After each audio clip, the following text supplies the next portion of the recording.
From the upcoming film True Crimes, please welcome two-time Golden Globe winner, Jim Carrey.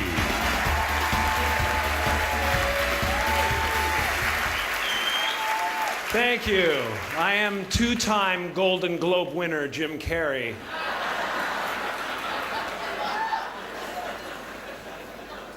You know, when I go to sleep at night, I'm not just a guy going to sleep.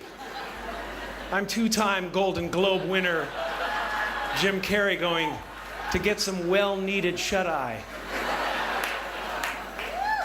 And when I dream, I don't just dream any old dream. No, sir. I dream about being three-time Golden Globe winning actor Jim Carrey. Because then I would be enough.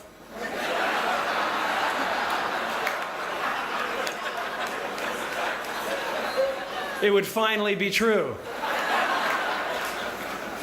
And I could stop this terrible search for what I know ultimately won't fulfill me.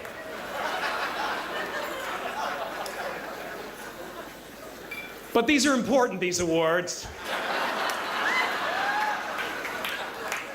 I don't want you to think that just because if you blew up our solar system alone, you wouldn't be able to find us or any of human history with the naked eye. But from our perspective, this is huge. One more time, here are the nominees for Best Motion Picture Comedy.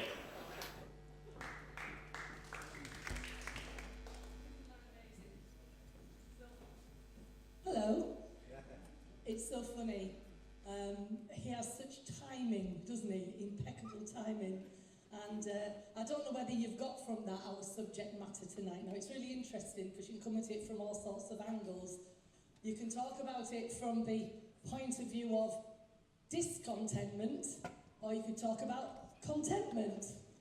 You could talk about being ungrateful, or you can talk about being grateful. Whichever angle you come from, you're talking about the same thing.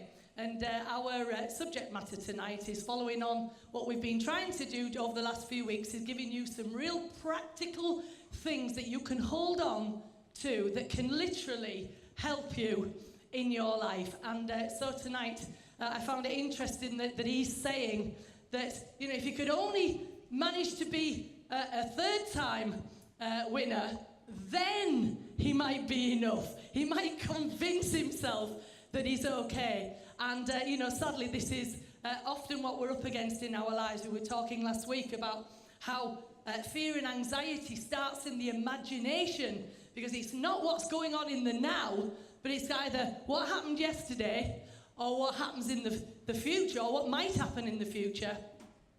But in fact, what we learnt last week is that it's often a love deficiency that takes us to that place of anxiety and fear. Now, this week, in our effort to bring this subject matter to you, what we have to be able to tell you is that discontentment is actually a deficiency in gratitude. And as we go through tonight, that you will see how if you have issues... Now, most of us tonight are not going to admit very easily that we're ungrateful people. We're not. And there's something about living in the West, there's something about our daily lives of having, you know, plenty to choose from and lots of things, that we would feel incredibly bad to admit that we're ungrateful. But actually, in fact, in our lives, we prove that we're ungrateful most of the time by our demeanour. We're always wanting more. And isn't that interesting that that's the words that come out of our mouths when we're discontented? Danny said something this week which I thought was great. When we are discontented, we look at the content of our lives, we lay it out on the table, and we diss it. Now, isn't that a way of understanding the whole issue of discontentment? We look at the content of our lives and we diss it instead of being grateful for all the things we are, all the things we have, and all the things we have accomplished. And I know that Ant's going to bring a great talk on that later. It's interesting that we've often talked about children when they get what they want all of the time. We've tended to use a word, and it was spoiled.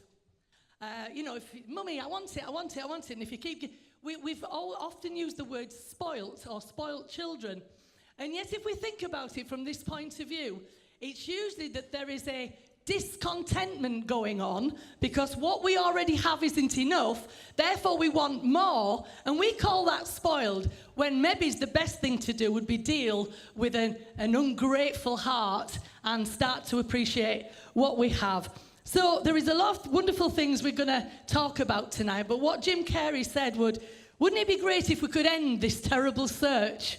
Now, it was funny, we were laughing, but most of us want to end a terrible search in our lives because of the fact that we're always wanting more. We think, if only things would be better, instead of actually saying, no, where I am right now, the circle in which I live, I can be grateful. So that's what we're going to talk about tonight. So whether you want to put it under the label of discontentment, contentment, gratitude, or ingratitude, or being ungrateful, pick one, have whichever one you like. But I hope that by the end you've learned something. Now, I'm just going to ask you a question. Who can remember the 3 P's of hopelessness from last week? Who can remember the 3 P's? Lucy? No, is it sorry, I couldn't see. Is it Charlie? Personal, that's one of them. Who can remember another 2? Pervasive. Permanent, great. Now listen, I threw that on you. But you know what? In the hour that we spent here, we are learning some stuff that can change your life. And sometimes it's like, if you went to the doctor, you would be expected to put into action the prescription that you were given and expect something to happen. But sometimes I think we're not even listening, we're not even taking on board what's being said. And tonight, we want discontentment to be pushed out, we want gratitude to come in, we want to not be hopeless, we want to be full of a joy of what we've been given. And so I'll leave it there and let us get on with the evening. Okay, thank you. Research shows that adopting an attitude of gratitude, simply expressing appreciation and being more thankful, can measurably improve your overall well-being. For example, studies prove that gratitude can increase happiness, reduce depression, and strengthen resiliency. Grateful people often experience reduced blood pressure, less chronic pain, increased energy, even longer lives. People who purposefully express more gratitude report higher self-esteem than those who don't, and they're more likely to help others, a pro-social behavior also linked to greater happiness. People who capture grateful thoughts before bed sleep better than those who don't. Why so many positive changes? Because gratitude actually rewires our brains, kickstarting the production of dopamine and serotonin. Like antidepressants, these feel-good neurotransmitters activate the bliss center of the brain, creating feelings of happiness and contentment. This appears to be self-perpetuating. Research suggests that with regular practice, you'll train your prefrontal cortex to better appreciate and retain positive experiences and thoughts, and to deflect the negative ones. Here are a few simple ways to deliberately cultivate that attitude of gratitude. Celebrate minor accomplishments. Think about what you have rather than dwelling on what you don't. Tell the people in your life something you appreciate about them. Tell yourself too. Volunteer, hold a door for a stranger, or simply smile more, and you'll probably feel better, as kindness and giving are connected to gratitude. Similar positive brain changes can occur from regular meditation and mindfulness. Keep a daily gratitude journal using an old-fashioned notebook or a high-tech app. The science is clear. Give gratitude a go. You'll be thankful you did.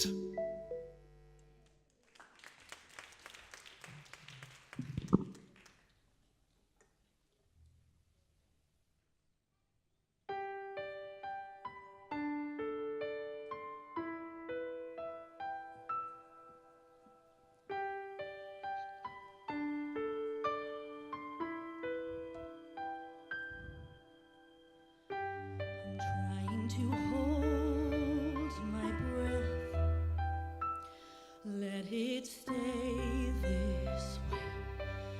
can't let this moment end. You've set off a dream in me, getting louder now. Can you hear it echoing? Take my hand, will you share this with me? 'Cause darling, without you, all the shine of 1,000 spotlights, all the stars we steal from the night sky will never be enough, never be enough. Towers of gold are still too little. These hands could hold the world, but it'll never be enough, never be enough for me. Never, never, never, never for me, for me. Never enough, never, never, never enough, never enough for me, for me, for me. All the shine of 1,000 spotlights, all the stars we steal from the night sky will never be enough, never be enough. Towers of gold are still too little. These hands could hold the world, but it'll never be enough, never be enough for me. Never, never, never, never, never for me, for me. Never enough, never, never, never enough, never, never, never enough for me, for me, for me.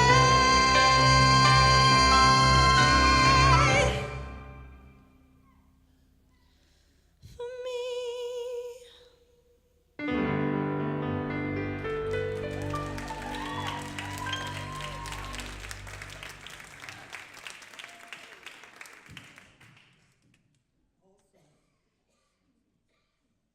So before we can really talk about contentment and gratitude, we have to talk about discontentment. Discontentment is the thing that lies at the root of our lack of gratitude. It's the, if only I were 3-time Golden Globe winner Jim Carrey, then I would be enough. There's a verse in the Bible that says, "For I have learned in whatever state I am in to be content." Therefore, the state that I am in, and I don't mean Oregon or California or Florida, but the state that I am in is the greatest determiner of my level of contentment. And I would have a question for you tonight. What state are you in? Because the state that you're in impacts upon your level of contentment.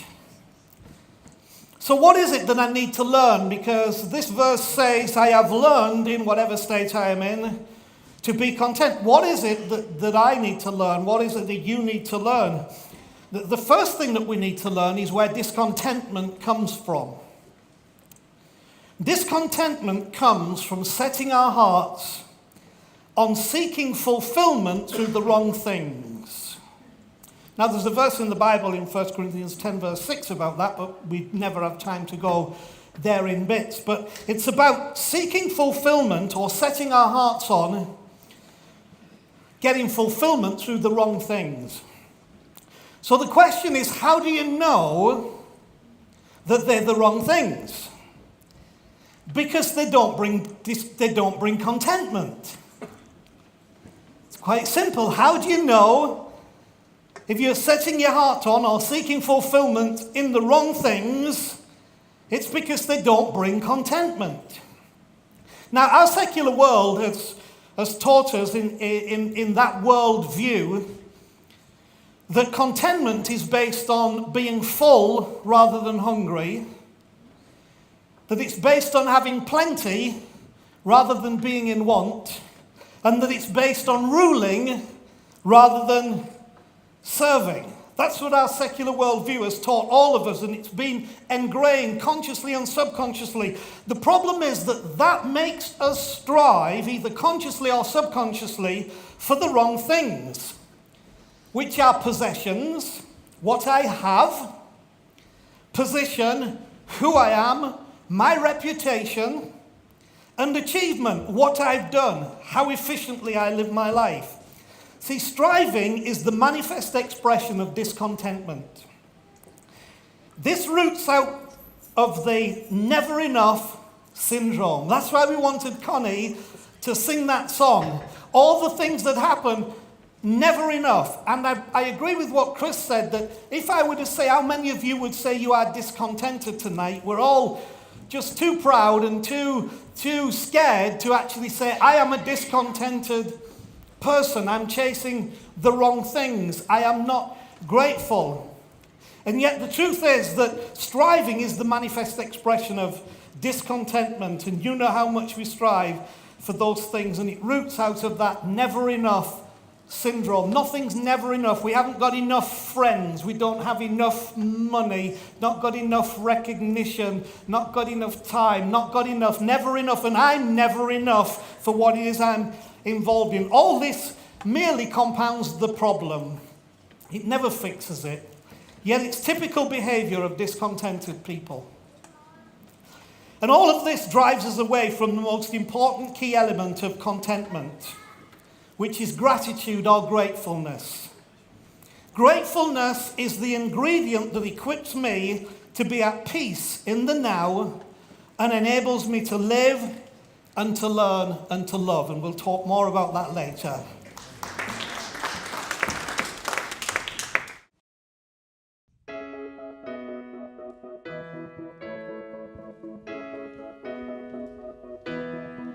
You're pulling me over.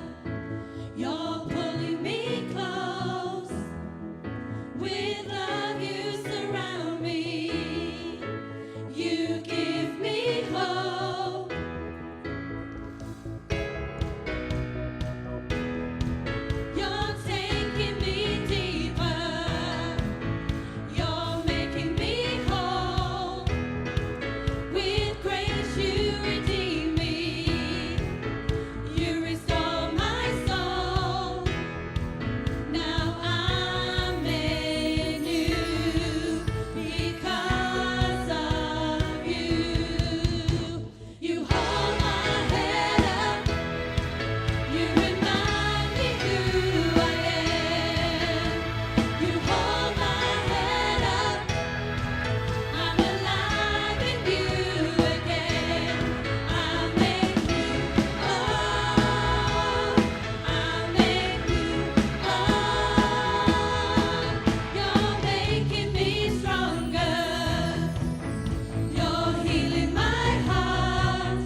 These squirrels are specially trained to get the nuts out of shells.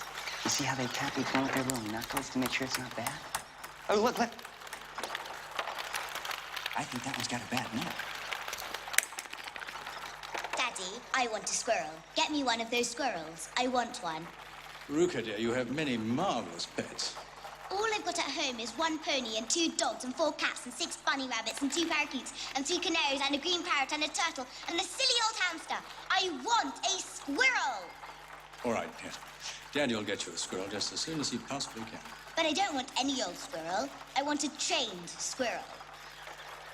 Very well. Mr. Wonka, how much do you want for one of these squirrels? Name your price. They're not for sale. She can't have one.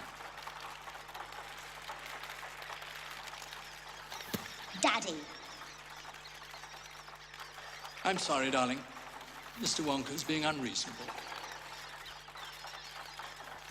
If you won't get me a squirrel, I'll get one myself.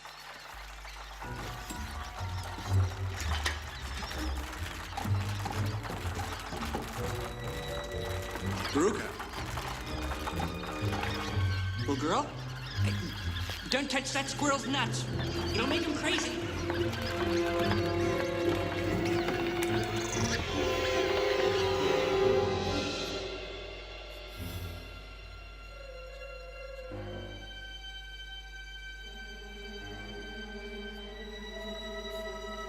I'll have you.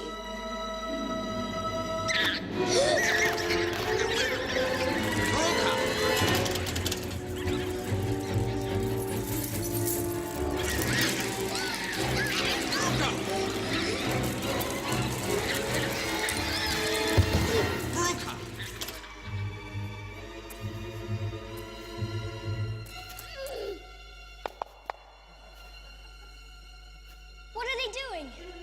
They're testing to see if she's a bad nut. Oh my goodness, she is bad nut after all.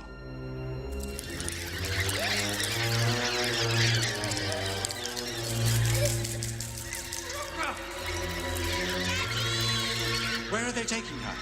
Where all the other bad nuts go, to the garbage chute. Where does the chute go? To the incinerator. But don't worry, we only light it on Tuesdays. Today is Tuesday. Well, there's always the chance they decided not to light it today.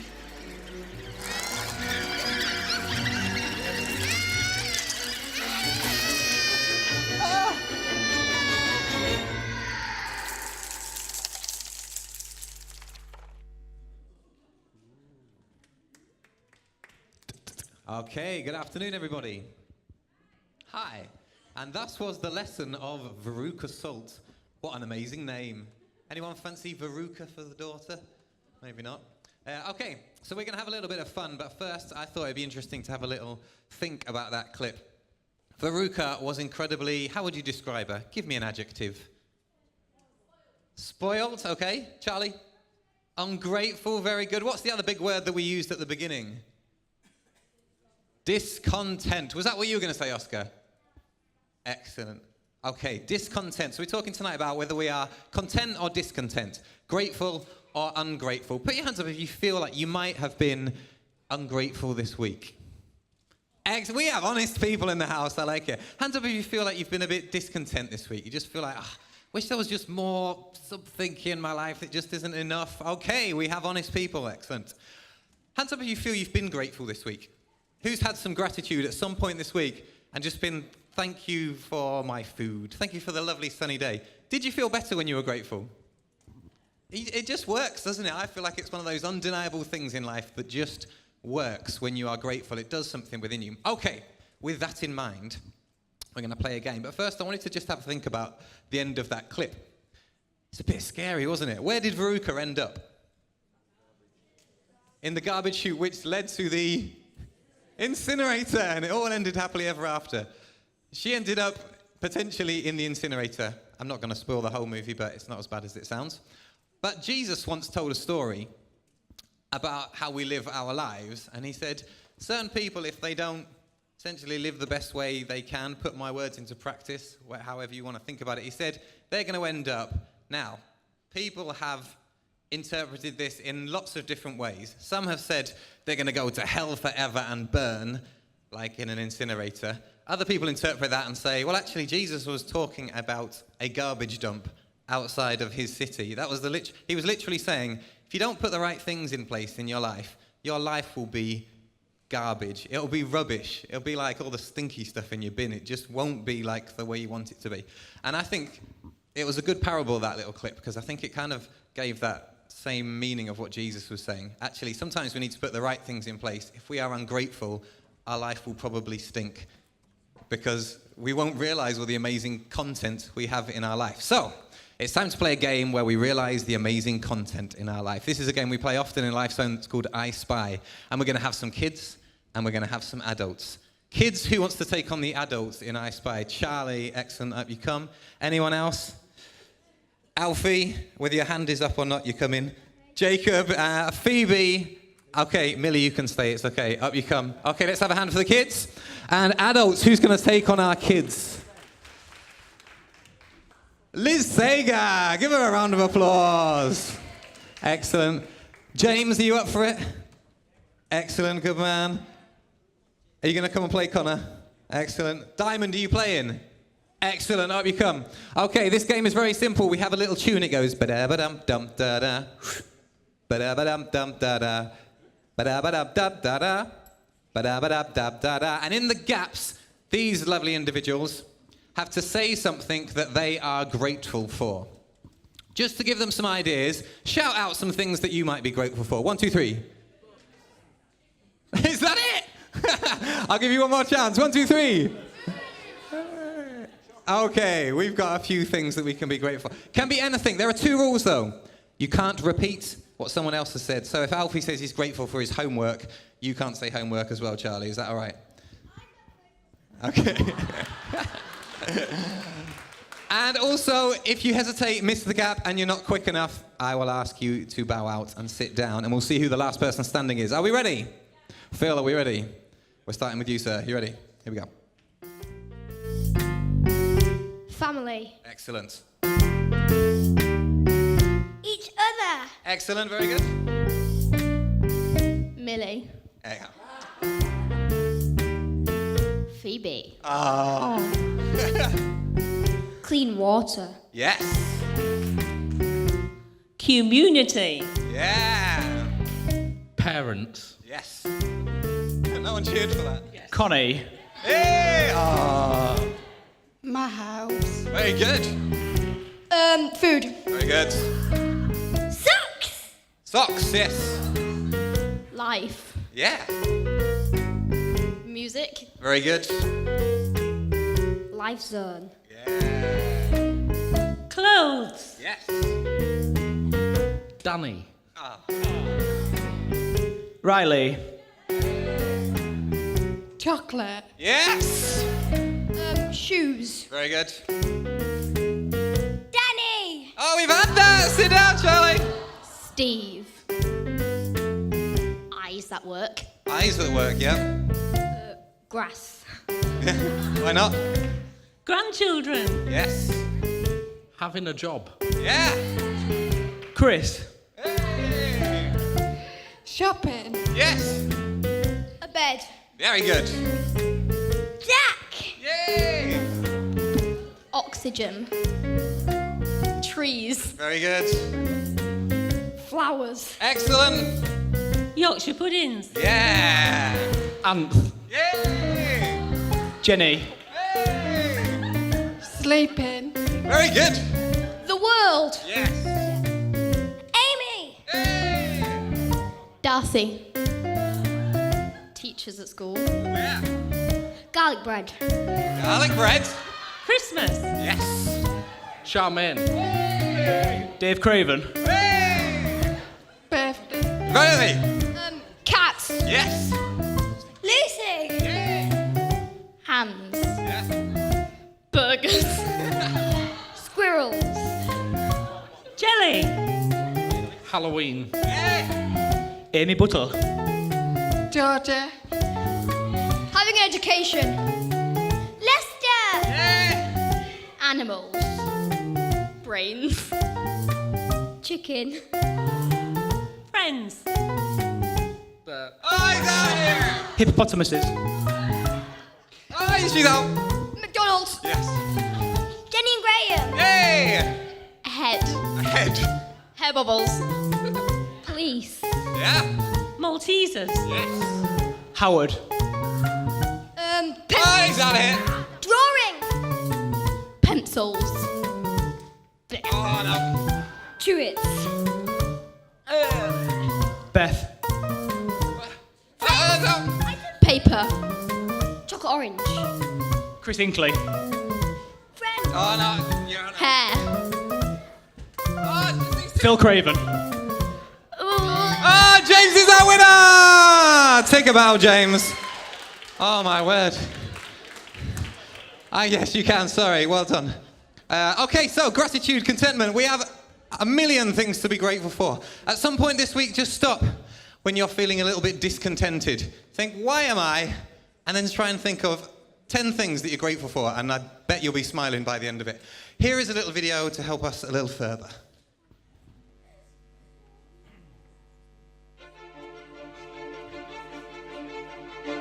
I don't have enough money. I haven't got any good games. I think that I'd be happier if I had worldwide fame. My friends don't really like me. Why do I have to go to school? If only the weather was better, then everything would be cool. Do you find yourself thinking those kind of things? How do those thoughts make you feel? I wonder if focusing on what we don't have makes us feel like we've got a bad deal. Maybe that's why we often feel so meh. It's because of what we're thinking about. We sigh and believe we've not got all we need. We feel like we're always missing out. What if I told you that you can feel different? You don't have to feel like you do. You can change your mind and you'll quickly find that you'll feel like a different you. So, let's give this mind change a test run. We're going to change our attitude. Let's think of the great things we already have with a big dose of gratitude. Say after me, 1, 2, 3. I'm thankful for all that I have. I'm grateful for the games I can play. Today I will meet some amazing people. Today is a brilliant day. I am grateful for my family. I have people that care about me.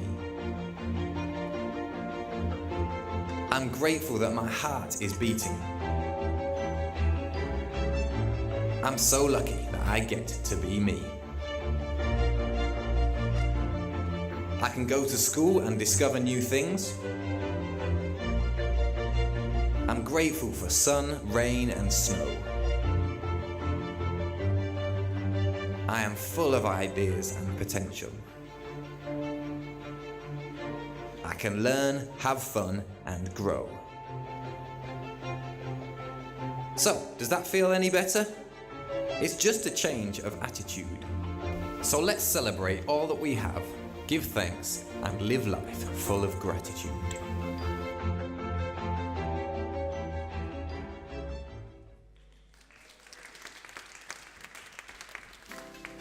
Good afternoon, everybody. I hope you're feeling good today, feeling nicely contented after everything we're learning so far.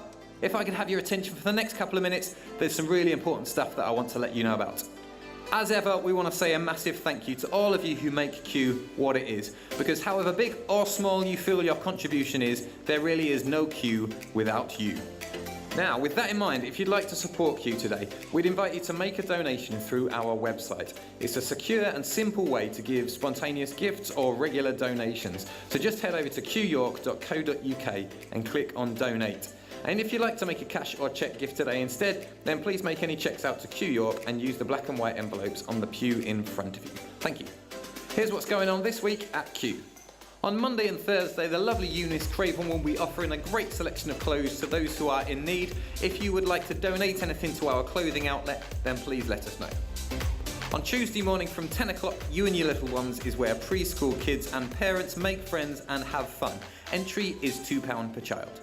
On Wednesday evening at 7:30, IQ is for those of us who want to dig a little bit deeper into the roots of our beliefs and develop an intelligent faith. This week we're going to explore the question that Jesus asked, "Who do you say I am?"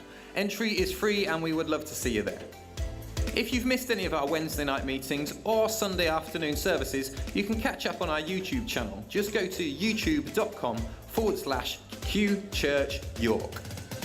On Thursday afternoon from 2 till 4, the lovely John Band will host Young at Heart, which is a great social get-together for those aged 55 and over with quizzes, games and refreshments. Entry is free. Now, this is a reminder for all of you who are in the Urban Revolution team or would like to be. There is a meeting after the service today at 5:30 in Pillars, so please make sure that you are there. Now, on Sunday the 28th of October, we will be redeeming Halloween again at a later time of 6:45. If you remember last year, we had an incredible display of photos that all of you sent in of those that we have loved and lost. Now, if you'd like to add to that collection, then please send your photos to info@qyork.co.uk or pass them on to Amy, who's in the office. We'll make sure you get them back and we'll make sure that they're on the screen for that night. There'll also be a bring and share after party, so please see Amy to arrange what you will be bringing and sharing. And finally, there'll be a pumpkin carving competition, so bring your amazing carved pumpkins with you that night. Now, next Sunday, York hosts the Yorkshire Marathon, and because of this, some of the roads will be closed on the east side of the city. So if you come in on the Hull Road or on the Heworth area, then just check out Yorkshire Marathon on Google and you'll be able to find which roads are closed. Now, our lovely cleaner Sarah is on holiday this week, so it would really help us out if we could all have a look around before we leave and make sure we leave things better than we found them. Thank you. And if you'd like us to keep you posted about everything that's going on here at Q, just simply text your full name to 07852 622 101.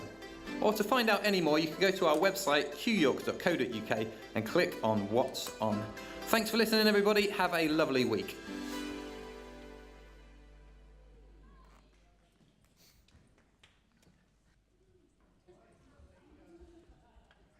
For the guys, we'll do the pay it forward at the end, the last song, but the last song is on a video, so don't miss that, okay? You get that there.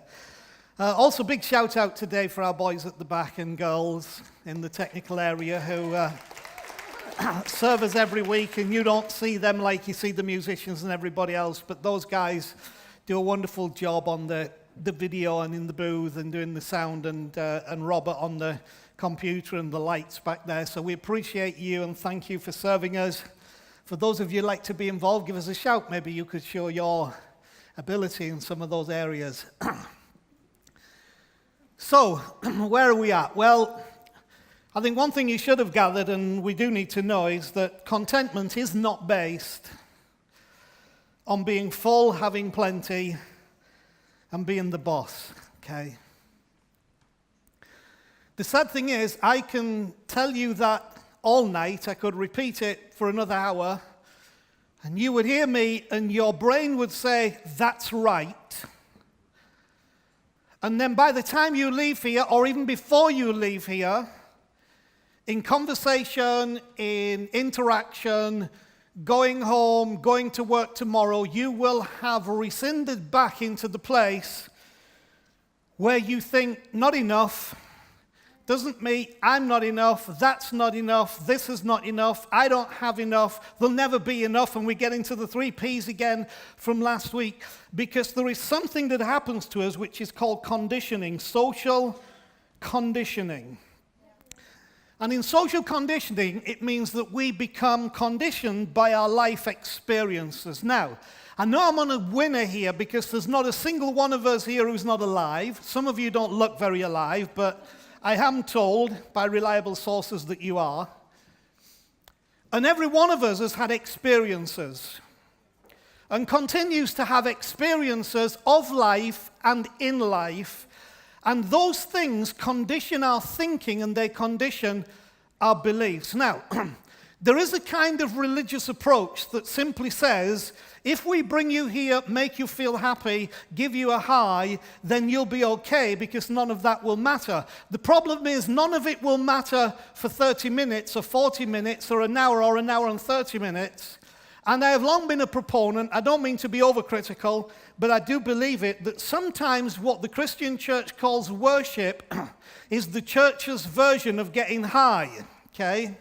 So we come and take the drug because we feel better. There's lots of things we can do in life to make us feel better, and that's good. Feeling better is good, okay? It's great to feel better, but feeling better does not necessarily deal with the root issues in our life that stop us from feeling better once we've left the occasion, once we've left the concert, once we've left the pub, once we've left the church, once we've left the moment. Our objective is that your life should be rich and should be full at all times, in all situations. As Paul said, that in all of those things you have learned to be content in whatever situation you are in, with or without a boyfriend, right? In or not in the job, feeling well or not feeling so well, that in all of those things there is an answer. Now, some of you will be familiar with the illustrative story of the elephant and the steak. That's not the elephant and the snake, it's the elephant and the steak, okay? And this is actually very true, that when in India they train a young elephant for the duties that that elephant will have to perform, they understand that there will come a time when the elephant will be so big and so strong that there's no way that you can constrain its natural desires to do whatever it wants to do. And so when the elephant is born, what they do is they put a shackle on the elephant's foot, on its ankle, and they shackle it to a stake in the ground. And of course the chain is only so long. So, of course, the little elephant walks around his little place where he is, and when he reaches the end of the chain, of course, he comes back and he goes another direction, and he reaches the end of the chain. And finally, what happens is that the elephant stops going and pushing to the extremes of the chain because he knows that if he goes to there, this will hold him back. Now, the next step that the trainer does is that they completely remove the shackle and the chain from the elephant. And the truth is, the elephant will never wander off because it has now been conditioned by its life experience that I cannot escape the situation that I am in. And on an evening when they all put the elephants down, they put just a small rope around the elephant's ankle and attach it to the stake. Now, the truth is that elephant could at any moment pull the stake out of the ground and go off into freedom, but it never will because it has now been conditioned by its life experience to never push through and believe that life can be different and he can change. Now, the truth is all of us are like the elephant and the stake. Our life experience has conditioned us to the point of which I will never be free. I can never truly be happy. I'll never truly be satisfied. I'll never have enough. And so we find ourselves through conditioning in that constant place of discontentment. Now, the verse that we read earlier was about, I have learned in whatever the situation to be content. Now, I wrote down here, why should I learn to be content in any and every situation? Well, because the alternative, being discontented, will rob you of the joy, happiness, and peace you so desperately seek, leaving you still striving more and more for the wrong things. So the question then, is there any help for me in this? Well, one of the disciples of Jesus called Peter wrote these words, "Grace and peace be yours in abundance, through the knowledge of God and of Jesus our Lord." That's in 2 Peter chapter 1 and verse 2. He seems to be saying that grace and peace are already yours in abundance. But you see, conditioning in life tells us I don't have grace and peace. It's something I have to strive for, but the only reason we strive is because in discontentment we are trying to gain something that we don't think we have because we don't believe that we are enough, and so I have to come all the way back and say that grace and peace are already yours in abundance. Now you may say, but my life experience doesn't seem to be showing me that. But the truth is, the life experience of the elephant was showing it. It could never escape. He could never pull the stake out of the ground. Even if he wanted to move on from where he was, he couldn't, because he will get held back. So, grace and peace are already yours in abundance. Now he goes on to say, through the knowledge of God and of Jesus our Lord. Now, I'm just a little bit of Bible here. He doesn't say through your knowledge of Jesus, of God and Jesus our Lord. He says through the knowledge of God and Jesus our Lord. Let me propose something to you. Could it be that what he had in mind is that God has knowledge that grace and peace are already abundant on the inside of you? That God actually knows that. The problem is you don't know it because you've been conditioned now by your life experiences to not believe that that is true. And he goes on to say that his divine power has given us everything we need for life and godliness through our knowledge of him who called us by his own glory and goodness. Now, the slide that follows me, which was going to be before me, but is now following me, will say, contentment is an attitude that says, I will be satisfied with all that I have and am. So how many of you know, and this is important, that just clicking your heels together and saying over and over, there's no place like home, there's no place like home, doesn't get you home? See, we want you to have real answers. Sadly, Christianity can be guilty of Wizard of Oz theology. Just follow the yellow brick road to the Emerald City, where you will find the great and mighty Oz, who turns out to be some old guy behind a curtain pulling levers and controlling people through his wizardry. Reality is that the root of contentment already exists inside of you. And the act of gratefulness lets it grow. And the manifest experience of that gratefulness is grace and peace in abundance. When your gratefulness exceeds your discontentment, the grace and peace that you long for will explode in abundance in your life. First of all, be grateful you're hearing this tonight, because it could save your life. And then be grateful for the one who has knowledge that there's already grace and peace in abundance on the inside of you. And when you begin to take hold of that, just like a plant, contentment will begin to grow in your life and replace the discontentment as you come to that place of wholeness where you no longer strive. Be grateful tonight for all that you have been given and all that is in you, and let contentment arise.